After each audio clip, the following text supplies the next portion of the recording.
I hope you're having an amazing day. My name is Colin, and this is the first episode of Crypto Insight. The big collab manager godfather is here, Carisne, also known as Kağan. Thank you so much for being on the show, the first one. Are you honored?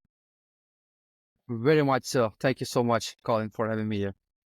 It's going to be exciting because I feel like the collab manager world is probably one of the more unknown areas, unless you're an insider. You know, a lot of people follow tokens, they follow NFT projects, but don't really have a proper understanding of what it takes to actually run these campaigns. So we hope to get a lot of answers from you today.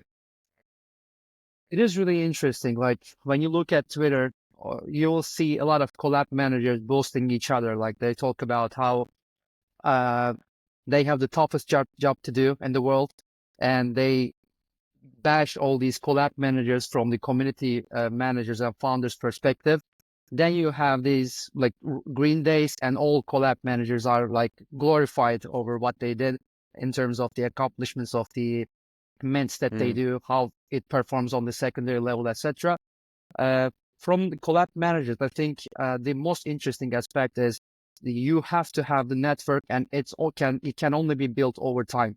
And you have to put in the time in Discord, in Twitter. You have to talk to these communities, these founders, all these people. You have to have a relationship on a personal level. It just can't be a like business relationship where you go, I have this for you. Do you accept it? Yeah, I accept it. Let's run it. It doesn't work. You have to have the personal relationship, and it can be only built over time. I think that's the most crucial thing. What you're saying is, because we're going in straight into the deep end, so you need the connections, you need somewhat of a reputation. Those are two components of being a good collab manager. Now, in my opinion, you're obviously at the top of your game at the moment. You're working with brands like, Ubisoft in the past, Lamborghini at the moment. These are like big, heavy campaigns. Obviously, you didn't start there, right? You started somewhere else. So let's go back in time to where it all began, because I assume that there's like a triple dozen, well, I can see it on your Twitter, right? Ambitious collab managers following you, looking up to you, seeing your journey. So what would you tell them? How can people go into that position and basically go through the same journey as you did? Okay, yeah. So like maybe a little background on me. I'm an industrial engineer. I have an industrial engineering background. Then I did my master's in international marketing. But obviously I was in crypto all the time since 2017. So I've been putting in the work and time into the crypto, understanding the market, blockchain, and everything. I have a friend, old friend, Brian, who's also the CEO of Infernolabs, and we were working with him closely in some of the collab management jobs he did in the past. So I've got affiliated with NFTs back in 2022. I started working as a collab manager in various projects like Static Stack, AMN FTDs, mostly alpha groups. But then he got acquainted with you guys. Infernolabs journey started, and then we just jumped in. I was there from the start. So then what I did was basically we run campaigns for really good brands, really good projects. We had the chance to work with great teams. So we had to leverage to go out to these communities and KOLs and basically showcase like, this is the product. It is interesting because we delivered value via these NFTs. It was usually free mints, and that was also very quite interesting and speculative for the NFT audience. So over time, talking to these people, building relationships over time, and it got like to this point that is really, really interesting. I can't believe how well connected I am in this space at the moment compared to what I was a year ago. So I think putting in time is a You crucial thing. mentioned big brands, right? So obviously you have very strong business partners that pull in the big brands. What would you recommend then for somebody that might not have access to these big brands? Because obviously, credibility wise, to be able to pull in the big brands, it helps, right? Can imagine that bolsters. But, if we're looking at the amount of projects you've worked on, right? Realistically speaking, only less than 5% of those are like AAA brands. So where does the perhaps ambition come from? What are the tips that you can give? You mentioned networking, relationships over a dozen times already, right? What is the mindset that people need to be in to be able to achieve that? It doesn't have to be brands for most of the collab managers starting from scratch. There are great communities out there. There are great NFT projects out there where they can start as a collab manager, put in the work, and be professional as much as they can. So from my perspective, when I'm talking to all of these collab managers in group chats, one thing I look at is how well structured their messages are, how professional they are, how efficient and easy to work with these guys are. So if you put in work, someone will notice that when you are a person like that working professionally, someone will say, okay, we work with bigger brands, we are a bigger NFT project. I see how you work with this, let's say tier 3 or tier 2 project. I want you to level up now. You can come on board with us. Then you level up to tier 1 projects. Then someday someone will approach you because you're consistent, you are putting in the work. They will say, okay, we want you to be working. And once you be successful in that campaign, then you have a name.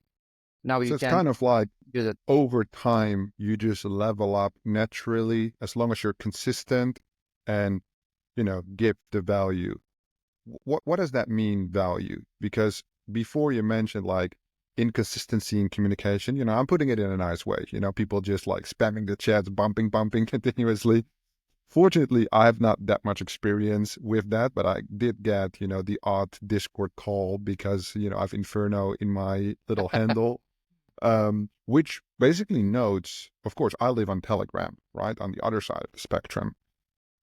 That Discord is quite unique. The communication is quite unique. We mark it, from a corporate side, like as degen, right? Like these guys kind of do whatever. But you do see still a way big of a gap between, the entry level and then obviously, I would say maybe branded as agency level. Now, we know there's a lot of drama recently on that agency side. We will pass that for now. Relationships then, whether it is communities, brands, the whole fit together. What are your thoughts then on how that exchange should go? Um, these collab managers representing communities, they have to understand what their community is putting in the table. This could be, for example, first of all, everybody has to understand these NFT experiments, they're a marketing gimmick. So there is a point for these projects to do NFT go-to-markets or the free mints. So if I'm giving you a free mint whitelist spot, that means I'm expecting something in return that will help me marketing the project better. So from your side, from the community side, it has to be some sort of value that could contain a Twitter presence. It could be a KOL pushing a tweet about the project, informing people about the project. It could be an AMA. It could be, or the NFT project is so strong that they have a really strong whale like holder base. So it is interesting for me to have them on board as community members to the project I'm managing the campaigns for. So if they are not delusional about the value they are giving, first of all, it is the most crucial part in my opinion. So it What is, would you rank as delusional? for example, one thing that KOL is a washed up word, like everybody is a KOL nowadays, and everybody uses these tools like AlphaBot, EngageBot to boost their engagement, replies, retweets, likes on their tweets, and they think they are KOLs because they get 2K, 3K views on their tweets just because they're using these tools.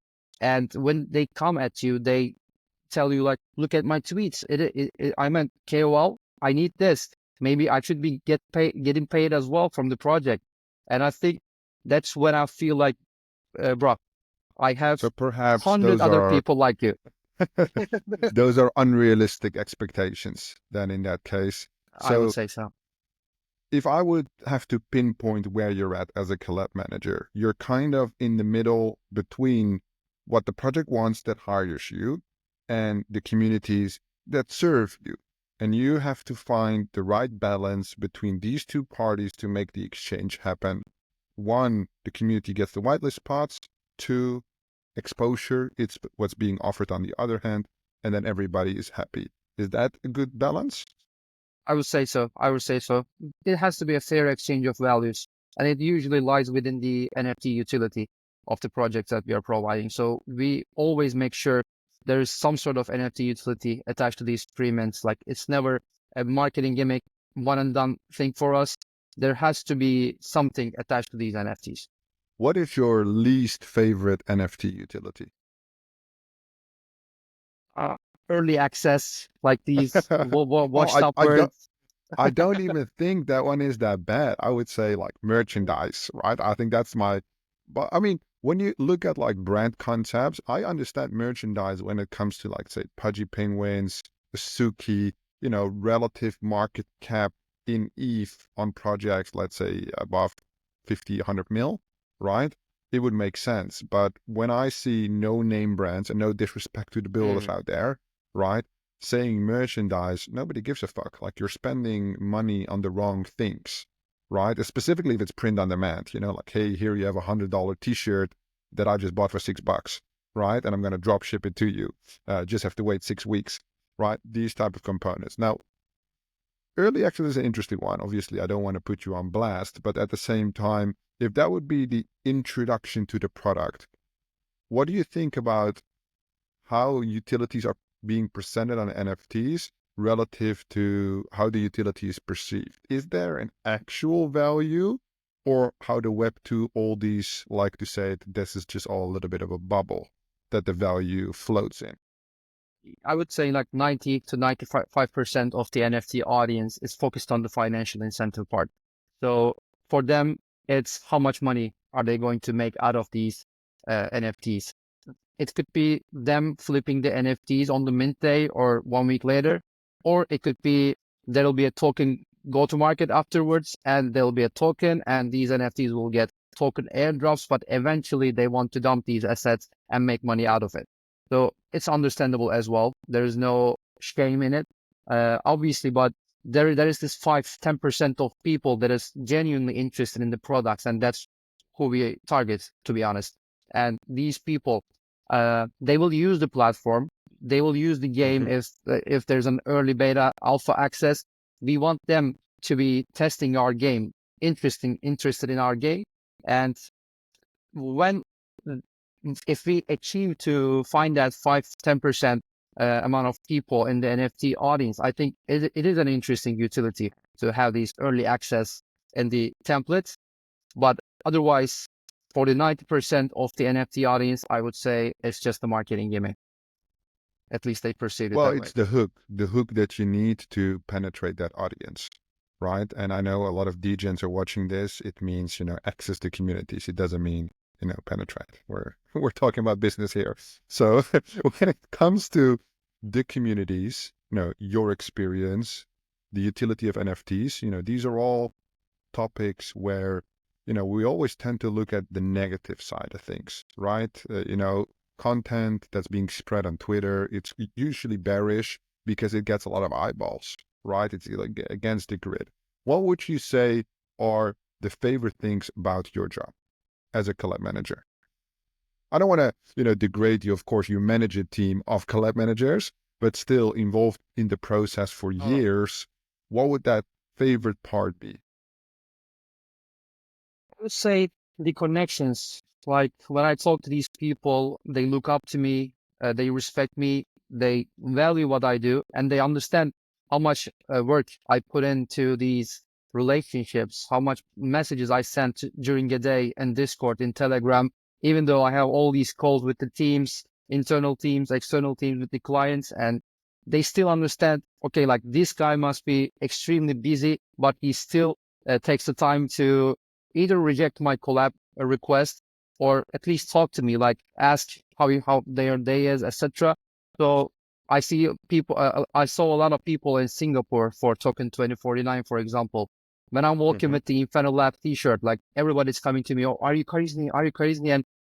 And that makes me extremely happy. Like I'm hiding behind a persona without my real name, but still I get the glory, respect, and the warmth of these people. So I think that would be my best part of my job.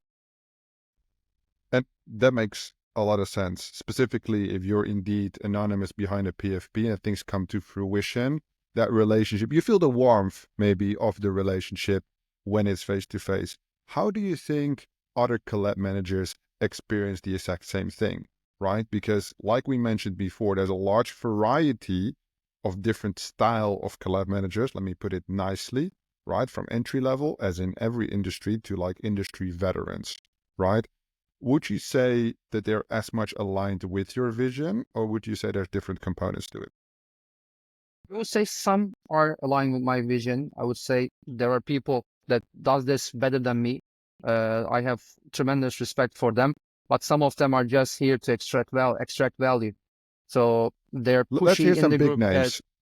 Who would you, if like, we Evan. don't want to make it like a top five, but like if you compare to what's being distributed, because I see it all the time. Like when I look at like the Inferno performance on Twitter, you know, I see Carisne being tagged, I see Jacuz being tagged. I don't want you to shield your own team, but let's say from other collab managers in the space, right? Let's name 2, 3 shout outs to some people and specifically what they do really well Yeah, as a I would lesson to say others watching this. Yeah, I would say Surgeon's team, Surgeon's collab managers, they work quite professionally. I like the communication from them. I enjoy working with them a lot. Um, B-Wise, if you know him, he's one of the greatest guys in the collab game, in my opinion.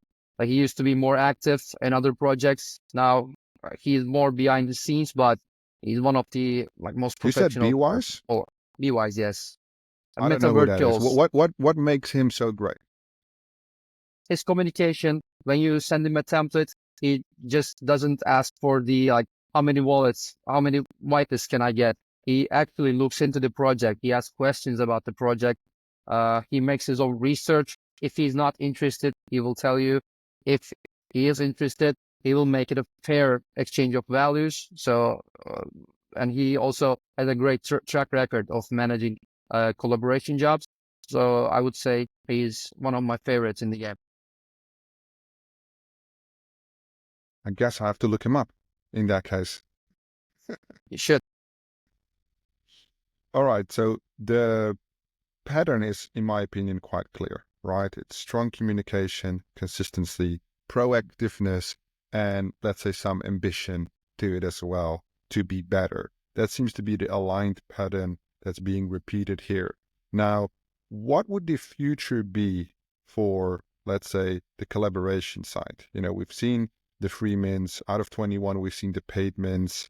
Now, of course, market turns hopefully more bullish into the fourth quarter of 2024. What are the opportunities we're dealing with in crypto on the NFT side in the end quarter of 2024? For collaborations, there are a lot of people trying to create these platforms, automations to make the collab work, like trying to get rid of the middleman and make it an automated process. Uh, I feel like maybe I'm biased, but I feel like it's not going to happen Probably. because the communication part, yeah, communication part is crucial in my opinion. Like the personal relationship part is quite crucial in my opinion. So I don't think the game will change. The medium of communication might change. It is Discord at the moment. It can move into Telegram. There can be another app that is more efficient to have these conversations and group chats in because Discord is quite a nightmare in my opinion. But some things can change in that sense. But other than that, I feel like it's going to stay the same, at least for a while. You mentioned Discord being a nightmare and there might be better opportunities. Of course, I assume you are referring here to your Inferno ABCD different teams being managed under your leadership. Why were things set up that way?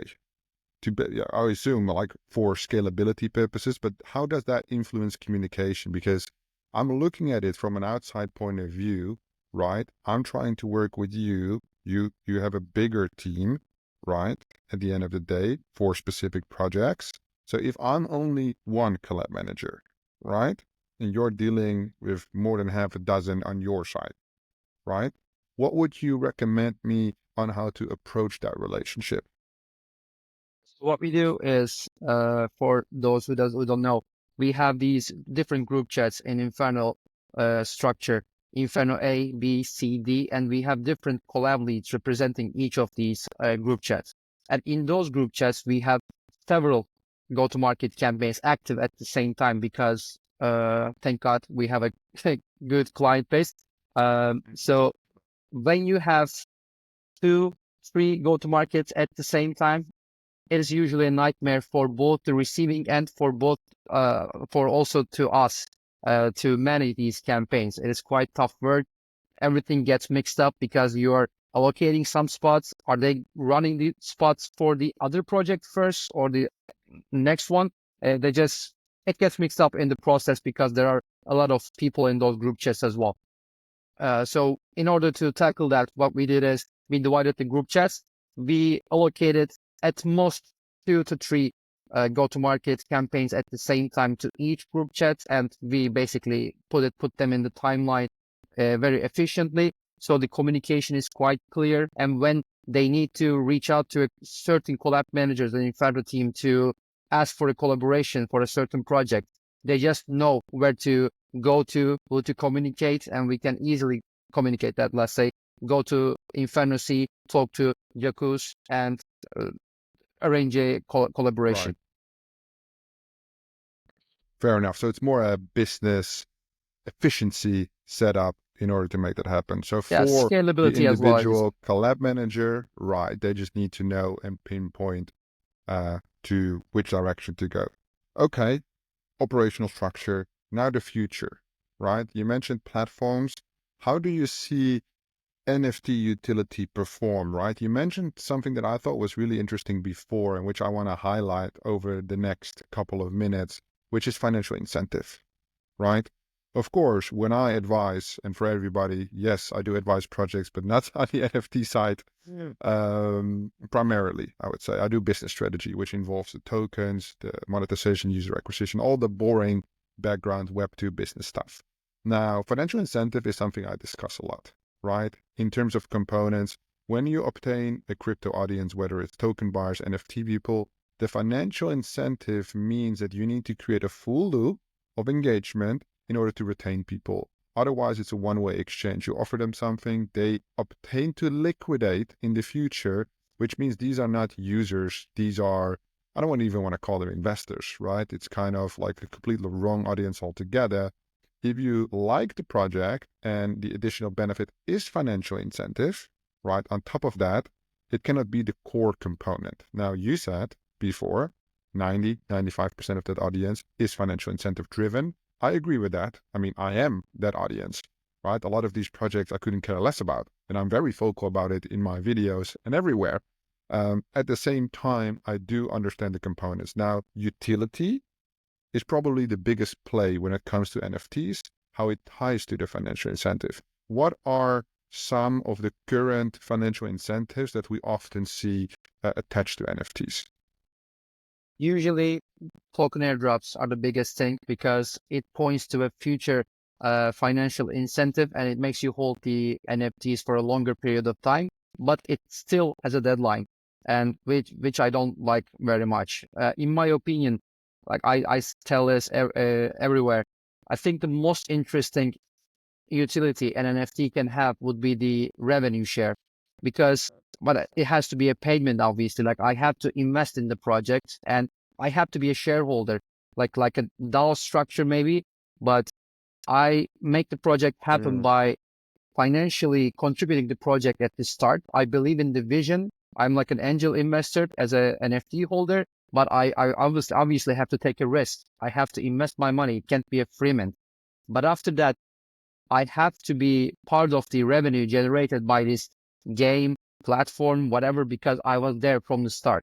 I think that's the ultimate utility an NFT can have. But I think obviously, that an that's NFT audience is quite a maturing to do to achieve that.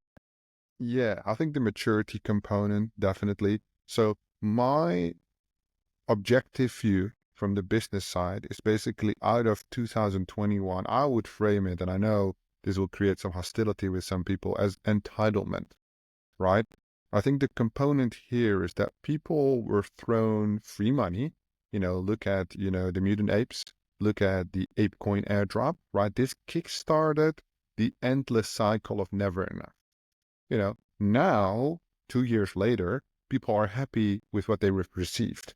But at that time, it was basically never enough. Every project needed to go over the top in order to acquire the user. And or the loyalty of the user in the form of retention.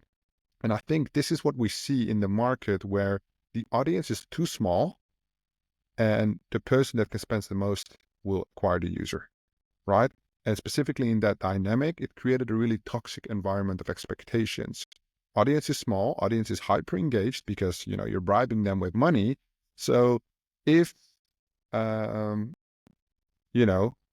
you're looking for a woman and you're renting a hooker every day, does that feel the need for a woman? Or do you always have in the back of your head, yeah, she's just a hooker because you just pay her money? I mean, there's something to say for all equations. At the end of the day, I think we can all agree on longevity purposes, as soon as you take away the financial incentive, the user leaves, right? Which kind of means, oh, look, I got a free thumbs up. What means that these are not real users. Now, I think that's like a matter for a whole different debate. What are real users and how does it work? We're living in a fast-paced environment where, 3 months in crypto is 3 years in Web2, right? Things develop quickly. So my real question is, these token airdrops, it makes sense to me, right? It fills the goal of what the company wants, right? And it also fits with what the audience wants. So it kind of like clicks that way. Now, how do we see these things progress? Do you think that in better market conditions, maybe more advanced technology, these components will be more severe on financial incentive or less? I would say like when we are in a bear market, and I think better projects are when going into the market in the bear market because they actually have a product. They're not trying to extract value from the market when the market is running, like everything is green, and they're just trying to do an NFT go to market quick, they do a token go to market quick, launch their coin, and basically get out of it as soon as they can, and the bull run is done. I think that mentality belongs to bull run. And at the moment, projects are actually trying to deliver a product because the competition is fierce.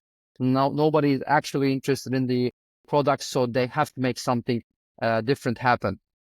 In that sense, it is a tough question. It is a tough question. I mean, time will tell at the end, Yeah, right? yeah. But of course, moving away from that financial incentive, like the indoctrination period was relatively long, right? The substance, in my opinion, significant, right? I don't think there's a stronger hook than financial incentive in a, commercial world, right? Driven by money. So in that case, I think it's a very strong hook. And of course, we all experience the pros and cons. The benefits that we have from it is that the offer is really clear, right? The counter side is, let's put it in a nice way, sentiment, right? Sentiment can be high, sentiment can be low, but it switches quite quickly. It's kind of like an emotional roller coaster. Now, I have suggestions for projects, right? And, I don't speak with collaboration managers too often, but when I do see the feedback, it tends to be on my Twitter feed, which is things like founders being present in the community, right? I think this is a Web2 methodology that is very much applicable in Web3 because people forget they're still businesses, right? Where, basic marketing theories like Dream 100 customer, right? Have 100 customers that will be the pillar foundation of your company, and you build that based on that. These components, I believe, are missing in the Web3, where the power of community is being undervalued by the projects. The power of the community is overvalued by the community, right? Again, we need to find, you've seen my lessons on tokenomics. We have to find that equilibrium, right? The equilibrium where the supply and demand meets, and in this case, where the perfect offer comes together. Now, there are great projects. Degen Distillery, right? Recently launched, not that big of a project, quite small, but a founder that's so in touch with the community, that makes content for the community, really well connected. turns out you go into that Discord, it's post-launch, right? NFTs were minted a long time ago, yet the chat is flowing. People are not there to good morning, good night kind of vibe. You know, there's actual substance conversation on what the project is about. In this case, I think vodka, right? As a distillery, like, you know, RWA. Now, of course, Carisne, Collab Manager Godfather. What is the substance then that you would recommend when it comes to, I don't want to say honest engagement, but the connection with the community? Because on the one hand, you can say this should be done by everybody. On the other hand, it's a massive time constraint, right, for founders or executives. I would say it's the sincerity of the parties that is involved in the communication. This could be founders, this could be team members, this could be the community members, but honesty, sincerity has to be there. Like Legion Distillery is a great example, in my opinion. Like they're in the drinks industry, and their marketing, their videos, the founder Sam put out was really interesting, real fun. And this is like drink industry is all about. Like you have to make it fun. You can't make it a business. Like we are doing this, we are putting NFTs into our ecosystem. They'll turn into drinks, then we will deliver it to your home.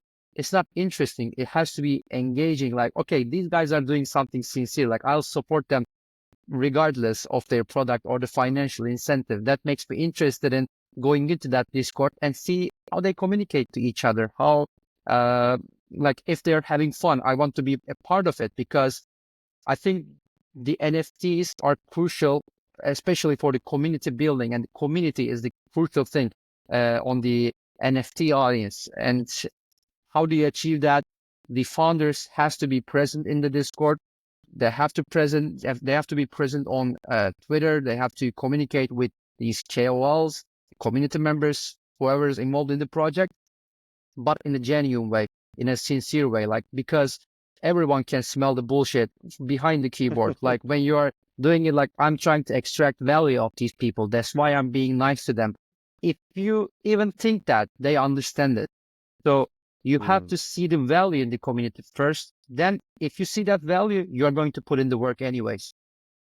So it kind of fits in, if I understand correctly, with the narrative of all things that are worth it are difficult, right? It's hard, I but would it's say supposed so. to be hard. Because if I look at a founder's time, I mean, probably the last thing he wants to do is be on a Twitter space, right? Maybe only when there's an active marketing campaign, but you're saying that the consistency through these channels of communication, Twitter, Discord, the regular DJ Hangouts, that is what would basically create a detachment, create that they're being heard. Yeah, very interesting. I do agree. Do I think it's possible for 90% of the founders? I don't think so, right? And I think this is a component which I don't want to say lack of understanding, perhaps a lack of knowledge. Well, that's why we're doing these crypto insights, you know, from collab managers to market makers to exchanges. Everybody will come on to share their piece of the puzzle, because for founders, in terms of a token launch or an NFT launch, there are probably a dozen other parties that they need to deal with on a daily basis apart from the community, right? They're one piece of the puzzle, but again, don't inflate the value of that. Don't get me wrong, the value is massive. It's my favorite building block of building a business community, but it has to be balanced. Now, when it comes to these projects, like you're guiding them, right? You're supporting them, right? Where does the education come in from your side, right? When you're working with projects, where would you say their knowledge is of what you're about to do for them on a scale from 1 to 10? I would say we have these weekly calls with clients. We have ongoing Telegram group chats that we give feedback to the client all the time. We guide them on how to operate in the Web3 audience, because they really don't understand, because they're not familiar with it like us. Like we've been in the trenches for years now, and we understand how it works. It's almost like second nature to us, but for them, it's like a foreign language. They don't understand it. So it is crucial for them to work with experienced teams and make sure the guidance is there. We have a huge team of strategists working with clients very closely and guiding them whenever they can, giving feedback 24/7 on every occasion they run into, every question they have.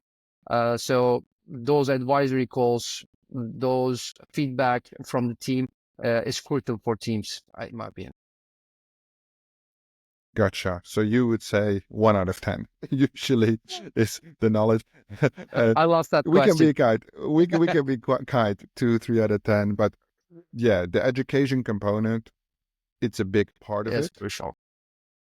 Where would you ideally, see projects go? Because in all fairness, as with any business, 9 out of 10 projects will fail, right? As 9 out of 10 Web2 businesses fail. It's no different, if not more, in Web3, right? Because of the volatility of the market, risk component, risk to reward ratio, right? The rewards are more significant, but the risk therefore is also more significant. Now, if you could give a project one recommendation, don't give me a whole story, we just need one sentence, what would that be? Question. I have to think Do about not rug. that. Connect with your community. Like, I think that's the crucial Connect thing. with the community. I mean, that's all you've been preaching for the last 40 minutes. I think that's a great statement. Now, if you look at the other side, if you're talking about collab managers, what would you tell them? Connect with people, because like I'm not trying to sound cheesy, but it's all about connections in Web3. You know, people you get in circles. But what do I do if I don't have any connections? Because the thing is, of course, even in Web 2, they say your network is your net worth, right? The network is always an interesting component. But some people are just unlikable, right? Let me take myself as an example. So in that case, what would you recommend people that have no connections? Where do I start? You have all these Twitter chats, all these Twitter groups, Discord communities that you can jump in. They're free. They're open. Like, for example, one of our collab leads started this community called Connectivity. So there are a lot of collab managers. They're experienced, inexperienced. All of them are there talking about projects, talking about their experience. They're having fun. You can jump into those Discords and ask people like, what were your experiences? What did you accomplish? What do you recommend for a person starting off like me? And most of the people are really open to answering these questions. They take the time. They're interested in connecting as well. That's why they are successful. And you have to start somewhere. Definitely. So resources enough in the space, you would say. Connections more than available. It's just time to put in the work and get shit done. Exactly. Consistency, communication, and you'll get there. And then you will fly to the moon. All right, perfect. Kağan, aka Carisne, thank you so much for being on the show. I appreciate you. I'm sure very positive that we will see you again in the future. If there's any topic for any watchers people would like to get addressed, feel free to drop them down in the comments below and we will have a look. Thank you guys so much for watching, and I will see you in the next one.